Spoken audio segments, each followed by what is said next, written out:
Hey, it's Jeff. Welcome back to the Learning Coaching Technology series. This is part 4 in the series, and today we're going to cover global change. This is the exciting part, and this is kind of the magical part. Now, what I mean by global change is to transform someone's entire life, to reach inside someone's head and rewire things in their psychology, in their emotions, and in their actions in such a way that they'll never be the same, and their actions, behavior, and life will never be the same as well. So let's take a look. First, one of the most important concepts that you need to get your arms around in order to cause global change in a client is the understanding that ultimately what makes people feel a certain way, what makes people do what they do, behave a certain way, is because they're just trying to meet their needs. And ultimately, if you want to create global change for someone, you're really only changing one or both of two things: how they feel or the behavior that they've got. That's ultimately the only two things that anybody wants to change. So all of that is just a behavior, and the only reason people behave that way is because they're trying to meet their needs. Everything someone does, no matter how great it is or how destructive it is, they're doing it for positive reason. Their brain is not so broken that it just does things to hurt them and others. Their brain is wired up.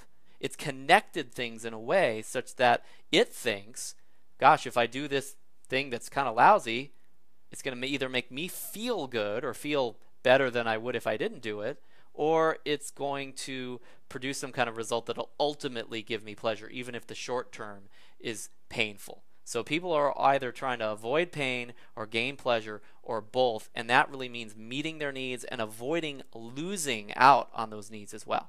So this is something that I learned when I worked with Tony Robbins. There are 4 ways that you can chunk what your needs are, and these are the needs that everyone has, and they're survival needs. So it's not just a desire that someone has, that wouldn't it be nice to meet these needs. This is a demand on the human nervous system. This is an absolute must. Your brain looks at these needs like it's life or death. So the first need is the need for certainty, the need for things to be consistent, to feel like they're going to be a certain way. This is the security need as well. Consistency, comfort, certainty, all that comes together in what we call certainty. Now, if you get too certain, you might get bored, so then people start looking for variety as well. Now, some people out there really don't care that much about certainty. They're kind of variety nuts, the kind of people that go skydiving and bungee jumping, stuff like that, you know. But bottom line is, everybody has a need for certainty. They need to feel like they're going to be able to consistently get pleasure and avoid pain. But also, people need a sense of growth, a sense of change, a sense of variety, that things are going to be different, some newness to the equation. That's why someone like, let's say, Michael Jordan might play basketball and be the best in the world, and then all of a sudden he goes and plays baseball, where he was one of the worst in the world, probably, who was actually playing. Why would you do that? Well, it's because he was so certain about basketball that it's a good chance that he was looking for something new, some variety in his life, some new challenges.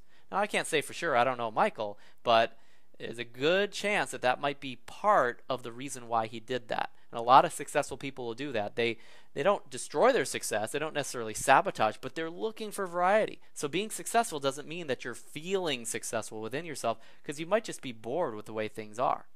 Third need is the need for significance, and this is the need of the ego, the need to feel important, the pride need, the need to feel like you are significant in the world. You're special. There's something that's different about you than other people, something that sets you apart from the rest. All that is significance. So a sense of pride, feeling good about yourself, a sense of self-esteem as well. Now, people sometimes look at significance as a negative thing, like people are trying to be too self-important, too egotistical, but we all have a need to meet significance. We all want a sense of ourselves as well. Then, finally, there's the opposite of that need, which is love and connection. You get too significant, you're so different than everyone else, then you're disconnected. You know, they say it's lonely at the top. It's not lonely at the top. It's just that people sometimes are so different that, and they need to maintain that significance, that they don't get to connect with people as much. The top is less crowded. That is true. Let's cover love and connection. Now, this is one of the deepest needs, and we all know the need for love. It's the need to feel connected with someone else. Now, it's not just being alone and being yourself and being different. The sense of oneness with another person or a community or your creator. But it's almost a losing of yourself and being a part of something else. That's the need that we all have for love and connection. So it sounds like it would be very challenging to meet both certainty and variety at the same time. It also sounds like it might be challenging to meet both the need for significance and connection at the same time. And for many people it is, because these vehicles that people are usually meeting these needs with, like significance, they get a lot of money, or they have a special job, or connection and love, they have a family. Or certainty, they do something over and over again consistently. How do you get variety when you're doing something over and over again consistently? Sounds like it might be challenging. And for many people, it is. But the real outcome here is to figure out, how can I create vehicles in my life, and how can I do things within myself to meet all these needs simultaneously? So everyone has a need to meet all four of these consistently, and they've got to do it, and that's really what controls our behavior. So you want to be aware of that when you're thinking about rewiring someone. Next, the way people meet these needs is by behaving and feeling a certain way. All that behavior and feeling comes from what Anthony Robbins calls the triad, and this is just really 3 different things that are happening simultaneously within you. The first aspect of this triad is physiology, how you use your body, how you move, how you breathe.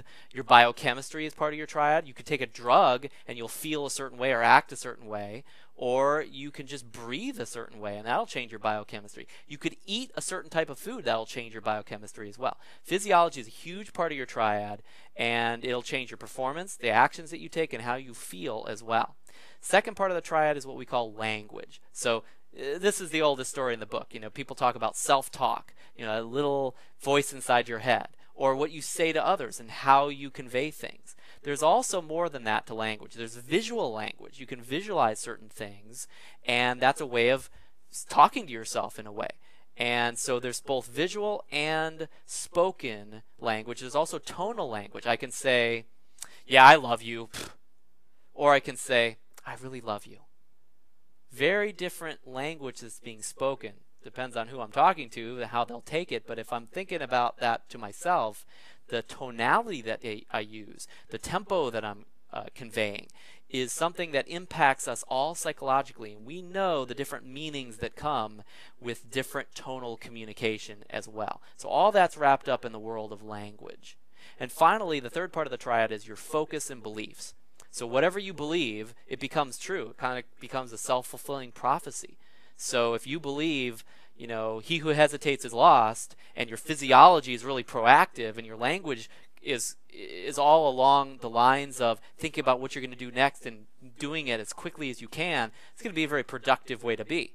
Now again, if you're spending time with your family, when you're in that type of triad, that type of emotion, you may not meet your need for connection as much, right? Because you're trying to get everything done rather than just hang out and enjoy. So you might need a different set of beliefs, physiology, and language for that type of situation to meet your need for love and significance and certainty and variety in that situation. So different situations call for different triads and different ways of meeting the needs as well.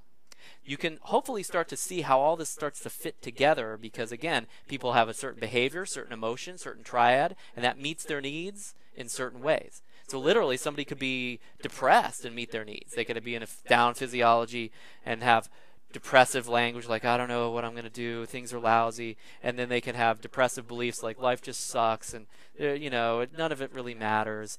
And guess what? When you feel that deep feeling of pain, that deep feeling of depression, you connect with yourself. You're certain because, hey, things could get even worse, and at least I know I can still be depressed. Ain't nothing going to change there. You probably have a variety of different ways to be depressed and different people you can talk to about how depressed you are. And also, if you're depressed enough, you can get pretty significant how depressive you can be and how bad things are. So you can meet all your needs even by being depressed. Let's explore this a little bit more.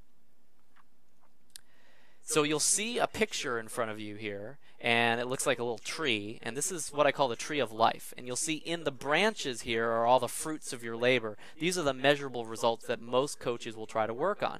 Your peer group, who you get to hang out with, your emotions, how you're feeling on a daily basis, right?